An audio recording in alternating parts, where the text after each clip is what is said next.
Hi everyone, स्वागत है आप सभी का आपके अपने चैनल हिंदी निकेतन पर। शिक्षक भर्ती से रिलेटेड या फिर बीपीएससी से रिलेटेड कोई भी महत्वपूर्ण अपडेट होती है तो सबसे पहले आपके अपने चैनल हिंदी निकेतन के माध्यम से अपडेट आपको दी जाती है। तो आज हम हिंदी सब्जेक्ट के प्रैक्टिस सेट सॉल्व करेंगे, चाहे वो किसी भी वर्ग का हो या फिर TJT की तैयारी कर रहे हों या फिर सामान्य हिंदी अन्य किसी प्रतियोगी परीक्षा की तैयारी कर रहे हों। बट सामान्य हिंदी सभी के लिए ज़रूरी है, तो सभी के लिए ये महत्वपूर्ण अपडेट है। वीडियो को लास्ट तक ज़रूर देखिएगा, सभी के लिए महत्वपूर्ण वीडियो है। और आज हम प्रैक्टिस सेट स्टार्ट करने वाले हैं। इससे पहले भी और भी प्रैक्टिस सेट आए हैं, जिन्होंने नहीं देखा है तो वीडियो की प्लेलिस्ट में आपको सारे जो है प्रैक्टिस सेट मिल जाएंगे और आप देख सकते हैं उनको। तो यहाँ पर स्टार्ट करने वाले हैं हम। पहला प्रश्न है, प्रैक्टिस सेट ये 5 होगा। पहला प्रश्न है, हिंदी की ओकार बोली है। पूरा प्रश्न नहीं लिखा है। ओकार बहुला बोला जाता है। बोली है कौन सी है? मैथिली है, मगही है, मेवाती है और है बघेली। आंसर इसका सी सही हो जाएगा। ओकार बहुला जो बोली है उसमें 6 बोलियाँ टोटल आती हैं। कौन कौन सी हैं? ब्रज भाषा है, बुंदेली है, कन्नौजी है, मारवाड़ी, कुमायूनी और गढ़वाली। ये 6 भाषाएं ओकार बहुला के अंतर्गत आती हैं। आंसर आपका सी सही हो जाएगा। प्रश्न देखेंगे दूसरा, निम्न में शुद्ध वर्तनी वाला शब्द कौन सा है? 4 ऑप्शन दिए हुए हैं, शुद्ध बताना है कि कौन सा है। आंसर इसका हो जाएगा डी सही, विद्वान। ठीक है, बाकी ये सारे के सारे जो ऑप्शन हैं वो गलत हैं और जो सही लिखा हुआ है वो विद्वान सही लिखा हुआ है, यानी कि आंसर डी सही होगा इसका। प्रश्न देखेंगे 3। प्रश्न है, महोत्सव का संधि विच्छेद है कौन सा है? आंसर ऑप्शन है महान प्लस उत्सव, महो प्लस सब और मही प्लस सब, और आंसर हो जाएगा इसका डी सही, महा प्लस उत्सव। और ये गुण संधि के अंतर्गत आता है। ठीक है, आंसर होगा डी सही। गुण संधि इसमें का नियम लागू होता है महोत्सव में, और गुण संधि का ये जो है उदाहरण है। ठीक है, आंसर डी सही होगा। प्रश्न देखेंगे 4। पंकज किस प्रकार का शब्द है? आपको मालूम होगा हमारी हिंदी भाषा में जो रचना के आधार पर, यानी कि उत्पत्ति के आधार पर हमारे जो शब्द के जो प्रकार हैं वो 3 माने गए हैं। कौन कौन से हैं? यौगिक, योगरूढ़ और रूढ़ शब्द। 3 टोटल शब्द माने गए हैं, प्रकार माने गए हैं और शब्द के। ठीक है, तो इसमें पूछा है कि जो पंकज है वो किस प्रकार का शब्द है? योगरूढ़ है, यौगिक है या फिर रूढ़ शब्द है? आंसर इसका हो जाएगा बी सही, यौगिक सी सही, योगरूढ़ शब्द है। ठीक है, योगरूढ़ क्यों है? क्योंकि ये योग मतलब होता है जोड़ना, योग का मतलब होता है जोड़ना। ठीक है, और किसी अन्य शब्द के जो शब्द से जोड़ा जाए उसे हम और जोड़ करके एक अन्य रूढ़ शब्द, किसी रूढ़ शब्द को एक और शब्द में जोड़ा जाए तो एक नया शब्द बनता है, और उस नए शब्द को ही हम योग रूढ़ शब्द के अंतर्गत रखते हैं। ठीक है, जैसे पंकज। ठीक है, पंकज आपको पता होगा कमल को कहा जाता है, और ऐसे ही इसी जो है नियम के आधार पर इसे योग रूढ़ शब्द के अंतर्गत रखा गया है। ठीक है, तो आंसर हो जाएगा इसका सी सही। प्रश्न देखेंगे 5। संकीर्ण शब्द का विलोम है। 4 ऑप्शन दिए हुए हैं, आंसर हो जाएगा डी सही, विस्तीर्ण। ठीक है, विलोम शब्द पूछा है तो आंसर होगा डी सही, विस्तीर्ण। प्रश्न देखेंगे 6।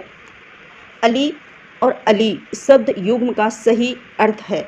ठीक है, अली किसे कहते हैं और अली किसे कहते हैं? भौरा और महावीर को भौरा, और सखी को महावीर, और सखी को भौरा, और अभ्यस्त को। ठीक है, तो आंसर इसका हो जाएगा बी सही, भंवरा और सखी। अली मतलब होता है सखी, अली मतलब होता है भौरा, तो आंसर होगा बी सही। प्रश्न देखेंगे 7। जिसने ऋण चुका दिया हो, वाक्य के लिए एक शब्द है, क्या है? और आंसर इसका हो जाएगा बी सही, उऋण। जिन्होंने अपना जो है भार को चुका दिया हो, अपना ऋण को चुका दिया हो, उसे कहा जाता है उऋण। ठीक है, आंसर हो जाएगा इसका बी सही, उऋण। प्रश्न देखेंगे 8। घड़ी साज किस प्रकार का शब्द है? आपको मालूम है रचना के आधार पर हमारे जो भेद हुए हैं शब्द के वो 4 भेद हुए हैं। तत्सम, तद्भव, देशज और संकर शब्द। ठीक है, तो इसमें से एक शब्द बताना है कि घड़ी शब्द है, घड़ी साज शब्द है, वो किस प्रकार का शब्द है। आंसर होगा इसका डी सही, घड़ी और साज। ठीक है, साज उर्दू का शब्द है और घड़ी जो है हिंदी भाषा का शब्द है। इसीलिए दो भाषाओं के मेल से जो एक शब्द बनता है उसे हम संकर शब्द के अंतर्गत रखते हैं। ठीक है, प्रश्न देखेंगे 9, बुढ़ापा किस प्रकार की संज्ञा है। ठीक है, बुढ़ापा आपने देखा होगा हमारी हिंदी भाषा में जो है संज्ञा को वैसे मूल रूप से 3 भागों में किया गया है और कहीं कहीं हमको 5 भागों में देखने को मिलती है। ठीक है, लेकिन यहाँ पर हम देखेंगे कि जो बुढ़ापा है वो किस संज्ञा के अंतर्गत आता है। ऑप्शन दिए हुए हैं जातिवाचक संज्ञा, व्यक्तिवाचक संज्ञा, भाववाचक संज्ञा और है समूहवाचक संज्ञा। आंसर हो जाएगा इसका सी सही, भाववाचक संज्ञा के अंतर्गत आता है बुढ़ापा शब्द। ठीक है, किस प्रकार से देख लेते हैं पूरी इसकी डिटेल और परिभाषा। ठीक है, यहाँ पर लिखा है, हम देखेंगे परिभाषा, जिन शब्दों से गुण, धर्म, दशा अथवा व्यापार का बोध हो वहाँ पर भाववाचक संज्ञा होती है। ठीक है, आप समझ पा रहे हैं, जहाँ पर गुण, धर्म, दशा और व्यापार इन सब जहाँ पर प्रयोग होता है वहाँ पर हम भाववाचक संज्ञा लगाते हैं। ठीक है, दही शब्द में लिंग है, आपको पता है हमारी हिंदी भाषा में 2 प्रकार का लिंग है, स्त्रीलिंग और पुल्लिंग। संस्कृत में वहीं 3 लिंगों का प्रयोग होता है, एक लिंग और जोड़ दिया जाता है संस्कृत में, उसे कहते हैं नपुंसक लिंग। ठीक है, बट हिंदी में 2 ही हमारे लिंग हैं जिसे हम हिंदी में स्त्रीलिंग और पुल्लिंग के नाम से जानते हैं। तो दही पूछा है, दही किस प्रकार का शब्द है, तो आंसर होगा बी सही, दही एक पुल्लिंग शब्द है। ठीक है, प्रश्न देखेंगे 11, प्रश्न है रचना की दृष्टि से क्रिया के कितने भेद हैं। ठीक है, आपने देखा होगा हमारे हिंदी भाषा में एक जो सर्वनाम कारक चिन्ह हैं और उनमें मैं कुछ अलग बोलने वाली थी। यहाँ पर देखेंगे रचना की दृष्टि से क्रिया के कितने भेद हैं। आंसर ऑप्शन है 3 हैं, 2 हैं और 4 हैं, 5 हैं। ठीक है, तो आंसर इसका हो जाएगा रचना की दृष्टि से क्रिया के जो भेद मूल रूप से किए गए हैं वो टोटल 2 भेद किए गए हैं। कौन कौन से हैं पूरा डिटेल में देखेंगे। और 2 भेद किए गए हैं, पहला है सकर्मक क्रिया, नाम सुना होगा आपने।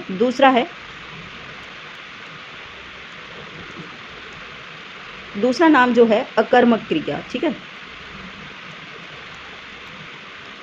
क्रिया, ये 2 क्रियाओं के भेद किए गए हैं। रचना की दृष्टि से कह दो या फिर क्रिया की दृष्टि से कह दो, बात एक ही है।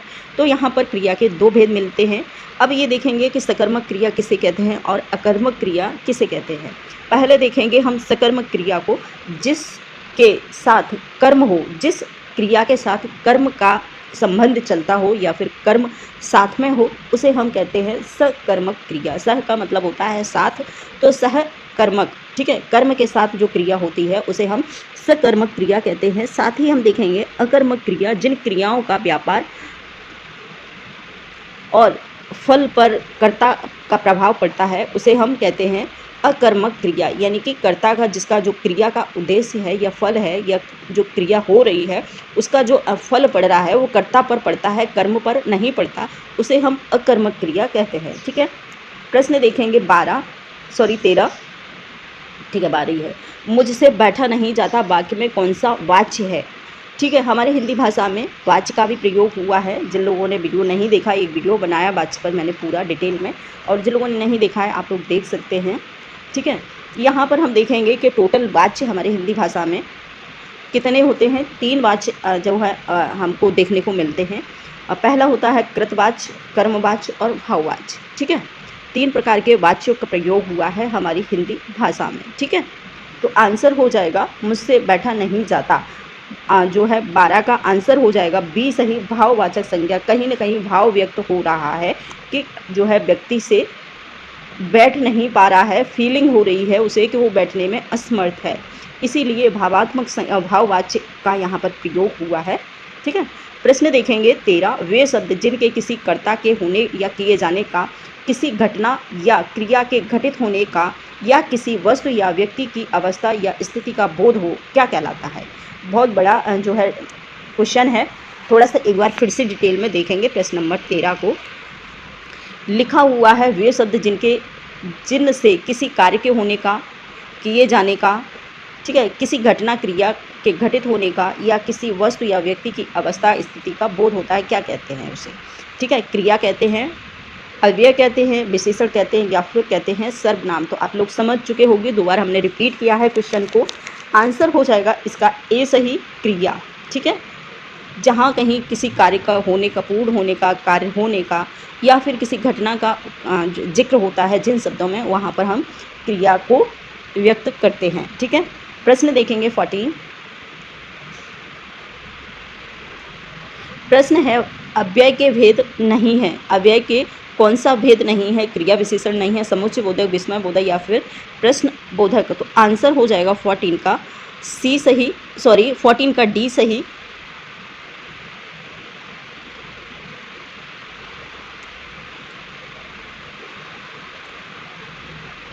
इस वाले प्रश्न में थोड़ा सा डाउट है, यहाँ पर आंसर जो दिया हुआ है डी दिया हुआ है, इसे बाद में हम डिटेल में देख के क्लियर करेंगे। और यहाँ जो आंसर ये होना चाहिए मेरे हिसाब से क्रिया विशेषण। ठीक है, अव्यय के भेद नहीं है, लेकिन यहाँ प्रश्न बोधक दोनों ही जो है ऑप्शन में डाउट हो रहा है, तो इसे छोड़ देंगे। प्रश्न देखेंगे नेक्स्ट 15 को। वे वाक्य जिनमें एक से अधिक उद्देश्य हो सकते हैं किंतु विधेय एक ही होता है, वे क्या कहलाते हैं? जिनमें एक से अधिक उद्देश्य होते हैं लेकिन विधेय एक ही होता है, उसे हम क्या कहते हैं? ऑप्शन देखेंगे, संयुक्त वाक्य, सरल वाक्य, मिश्रित वाक्य, और है 2 जगह मिश्रित वाक्य दिया हुआ है। आंसर इसका जो होगा प्रश्न नंबर 15 का सी सही हो जाएगा। मिश्रित वाक्य के अंतर्गत ये होता है कि उद्देश्य एक से अधिक हो सकते हैं पर विधेय एक ही होगा।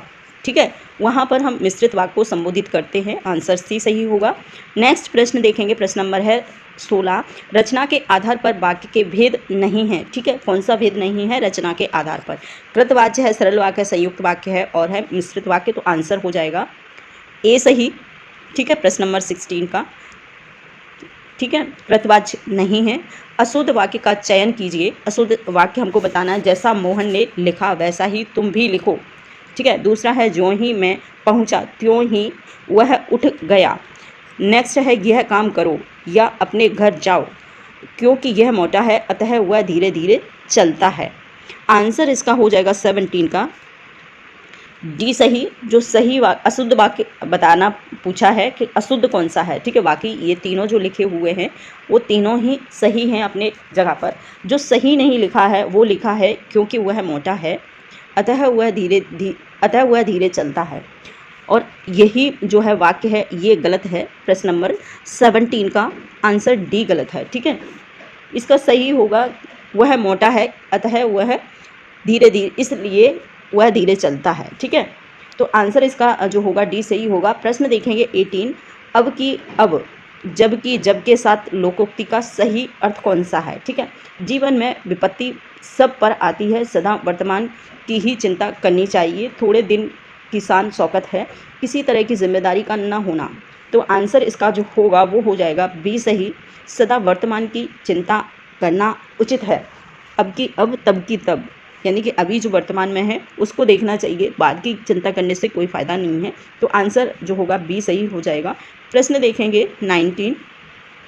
मधुर वचन कहे परितोषी में कौन सा अलंकार है? कही कही तोषी। मधुर वचन कही कही परितोषी में कौन सा अलंकार प्रयोग हुआ है? ऑप्शन दिए हुए यमक अलंकार, अनुप्रास अलंकार, नियुक्त पुनरोक्त अलंकार और दिया हुआ है उत्प्रेक्षा अलंकार। आपने देखा होगा यहाँ पर आप कंफ्यूज हो जाएंगे एक शब्द से, कही कही। ठीक है, कही कही यहाँ पर आपने देखा होगा यमक अलंकार की जो परिभाषा है वो ये कहती है कि जो शब्द यदि किसी वाक्य में एक शब्द एक से अधिक बार आता है पर उसका अर्थ जो है अलग अलग होता है, वहाँ पर हम यमक अलंकार को वहाँ पर यमक अलंकार होता है। ठीक है, बट यहाँ पर क्या है, एक शब्द एक से अधिक बार आया है बट इसका हमें आंसर जो अर्थ है वो नहीं पता है क्या है। ठीक है, तो यहाँ पर कही कही, कही कही का मतलब बार बार कही गई, मधुर वचन बार बार कहो। ठीक है, तो यहाँ पर अर्थ अलग अलग नहीं हो रहा है, एक ही शब्द का प्रयोग एक से अधिक बार हो रहा है। आप समझने की कोशिश करेंगे, कोई शब्द अगर कहीं वाक्य कोई शब्द एक से अधिक बार आता है और उसका अर्थ अलग अलग नहीं होता, एक ही उसका अर्थ होता है, तो वहाँ पर पुनरोक्ति अलंकार का प्रयोग होता है। ठीक है, पुनरोक्ति मतलब पुनः पुनः, जहाँ कोई शब्द बार बार प्रयुक्त होता है, पुनः पुनः प्रयुक्त होता है, तो वहाँ पर पुनरोक्ति अलंकार, यानी कि आंसर हमारा जो है सी सही है, पुनरोक्ति अलंकार प्रयोग होता है। आंसर सी सही है। प्रश्न देखेंगे 20 को, प्रयोजन मूलक हिंदी की विशिष्टता क्या है? प्रयोजन मूलक, ठीक है। ऑप्शन दिया हुआ है, ऑप्शन दिए हुए हैं कलात्मकता है, अनुप्रयुक्तता है, वैज्ञानिकता है, भाषिक विशिष्टता है। तो आंसर इसका हो जाएगा ए सही, कलात्मकता। प्रयोजन मूलक हिंदी की विशिष्टता वाक्य नहीं है, ठीक है, कलात्मकता आंसर होगा इसका ए सही। प्रश्न देखेंगे 21 को, औपचारिक पत्रों को कितने वर्गों में विभाजित किया जा सकता है? ठीक है, औपचारिक जो लेटर होते हैं, आपने देखा होगा फॉर्मली अनफॉर्मली लेटर जिन्हें हम कहते हैं, वो मूल रूप से कितने प्रकार के होते हैं? ठीक है, 3 प्रकार के होते हैं, 4 के, 2 के या फिर होते हैं 6 के। तो आंसर हो जाएगा ए सही 21 का। 3 प्रकार के जो है फॉर्मली लेटर होते हैं। इसके बाद हम देखेंगे प्रश्न नंबर 22, यशपाल द्वारा रचित उपन्यास नहीं है? दादा कामरेड, देशद्रोही, परख और है दिव्या। आंसर इसका जो होगा 22 का वो हो जाएगा सी सही, परख। परख यशपाल का नहीं है, ये जैनेंद्र का जो है प्रमुख रचना है। आंसर हो जाएगा सी सही, ठीक है। बाकी ये तीनों ही यशपाल के हैं, दादा कामरेड, देशद्रोही और दिव्या। दिव्या इनका बहुत ही प्रसिद्ध जो है उपन्यास रहा है, ठीक है।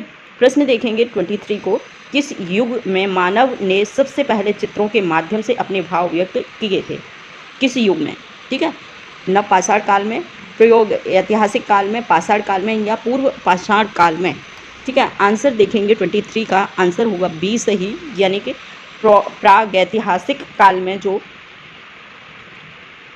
चिन्हों के माध्यम से व्यक्ति ने अपनी भाषा को व्यक्त करने की कोशिश की थी। ठीक है, प्रश्न देखेंगे 24, विष्णु प्रभाकर कृत ऐसे ऐसे एकांकी पाठ में तीसरा दरवाज़ा कहाँ खुलता है? ऑप्शन दिए हुए हैं, बरामदे में, सड़क के किनारे, रसोई घर में और अंदर कमरे में। आंसर हो जाएगा इसका 24 का सी सही, रसोई घर में। ठीक है, आपने इनकी जो एकांकी नाटक जिन्होंने पढ़ा होगा उनको बहुत अच्छे से पता होगा।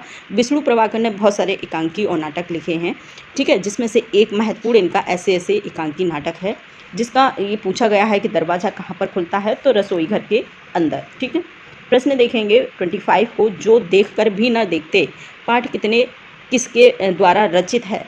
जो देख कर भी नहीं देखते किसका पाठ है, किसके द्वारा लिखा हुआ ये पाठ है? ऑप्शन है हेलेन केलर का है, केदारनाथ अग्रवाल का है, सुंदरा राम गोस्वामी का है, जया विवेक का है। ठीक है, आंसर हो जाएगा 25 का वो हो जाएगा ए सही, हेलेन केलन का ये प्रमुख जो है रचना है, पाठ है।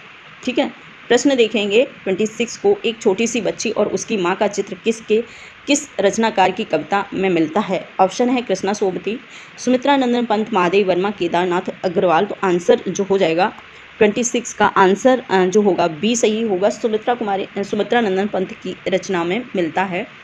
ठीक है, माँ बेटी का चित्र, छोटी सी बेटी का चित्र। ठीक है, प्रश्न देखेंगे 27 को, गांधी जी ने दक्षिण अफ्रीका में किसके साल पर स्त्री की थी? समझ रहे हैं, यानी कि प्रेस की थी, किसकी साल पर प्रेस की थी? ऑप्शन है हरिजन के, आगंतुक के, गोखले के या फिर कैदियों के। आंसर हो जाएगा 27 का सी सही, गोखले। ऐसा माना जाता है कि जो गांधी जी के गुरु हैं गोपाल कृष्ण गोखले को इन्होंने अपना गुरु माना है और उन्हीं की साल पर उन्होंने एक मतलब प्रेस किया था। प्रश्न देखेंगे 28, आमतौर पर खपच्चियों की चौड़ाई कितनी होती है? ठीक है, ऑप्शन दिया हुआ है 4 इंच की, 1 इंच की, 3 इंच की, 2 इंच की। आंसर हो जाएगा इसका 28 का वो होगा बी सही, 1 इंच। ठीक है, प्रश्न देखेंगे कठपुतली किस विधा की रचना है? संस्मरण है, कहानी है, कविता है या फिर है नाटक? आंसर हो जाएगा 29 का सी सही, कविता है कठपुतली। ठीक है, प्रश्न देखेंगे लास्ट ये प्रश्न है, इसके बाद नेक्स्ट जो है दूसरा वाला पार्ट में हम इस प्रैक्टिस सेट को पूरा करेंगे। प्रश्न नंबर है 30, लिखा हुआ है पापा खो गए। मराठी के रचनाकार कौन है? किसने लिखा है पापा खो गए? ऑप्शन है शिव प्रसाद सिंह ने, भवानी प्रसाद मिश्र ने, प्रयोग शुक्ल ने या फिर विजय तेंदुलकर ने। आंसर होगा 30 का डी सही, विजय तेंदुलकर। विजय तेंदुलकर बहुत ही प्रसिद्ध और फेमस रचनाकार रहे हैं मराठी भाषा के। ठीक है, आंसर हो जाएगा डी सही। तो आज इतना ही फ्रेंड्स। ज़रूर ये बताएं कि ये प्रैक्टिस सेट आपको कैसा लगा, और अगर इसमें कुछ इम्प्रूवमेंट चाहते हैं तो हो सकता है कमेंट के माध्यम से ज़रूर बताएं, जिससे कि मैं कुछ चेंजिंग कर पाऊँ। तो आज इतना ही, थैंक यू।